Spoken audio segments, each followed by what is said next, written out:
ওকে, method ready. এখন আমরা batch তৈরি করব।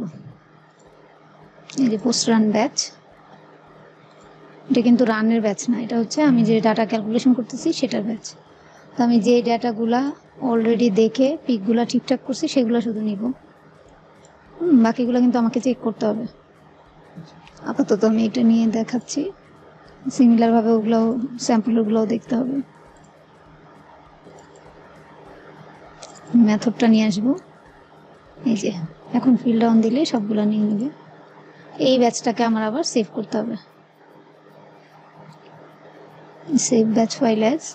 আমরা সকালে যে ব্যাচটা বানিয়েছি সেটার সাথেই আমরা এটাকেও রেখে দেবো, এটা পোস্ট ব্যাচ আকারে লিখে দিলে ভালো হয়। সেভ, তাহলে হয়ে গেল। এখন এইটাকে, এই যে মেথডটা দিছি এটা যেন মেথডটা অনুযায়ী রিড করে, সেই জন্য আমাকে এই যে এই কাজটা করতে হবে ব্যাচ স্টার্ট দিয়ে।